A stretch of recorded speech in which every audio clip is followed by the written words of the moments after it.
In our national lead, the father of the man accused of training children to be school shooters speaks for the first time, saying his son must have a mental disorder to have set up what the county sheriff says was an Islamic extremist compound in New Mexico, where 11 children, ranging in age from 1 to 15, were being abused. The father, we should note, has a history of his own. He was a character witness for the convicted 1993 World Trade Center bombing mastermind.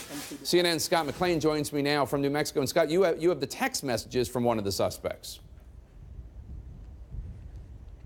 That's right, Jake. A neighbor tells us that these texts are between himself and Lucas Morton, a suspect in this case. And in them, Morton seems to be asking for things like borrowing equipment or even taking his wife to the grocery store. What's odd, though, is that Morton has his own vehicle. It's that white box truck over there, but he says that he can't leave this compound during the daylight hours. This is just one more strange fact in a story that keeps getting stranger. When sheriff's deputies raided this remote compound in northern New Mexico, they found 11 children forced to live in squalor. It's hard to imagine a more appalling scene, but prosecutors say it gets worse.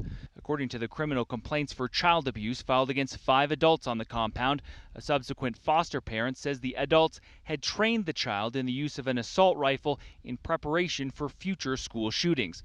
The accusation has not been proven in court. In a statement to CNN, the suspect's attorney questioned the basis of the allegation.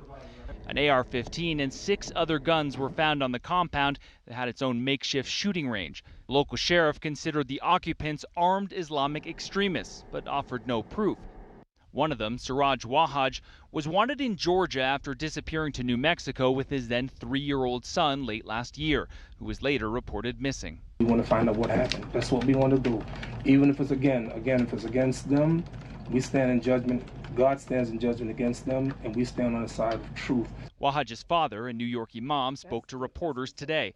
He is the first Muslim to lead a prayer in the House of Representatives. He also served as a character witness for the mastermind of the 1993 World Trade Center bombing. My son can be a little bit, maybe a little bit extreme. When I say extreme, not radical, killing people and stuff like that. Just a little bit, sometimes a little bit, high-strung. According to a search warrant, 2 of the children told social workers that Lucas Morton had buried the body of a long-missing child near a primitive bathroom or inside of a tunnel dug under the property. Police located the remains but have not identified them.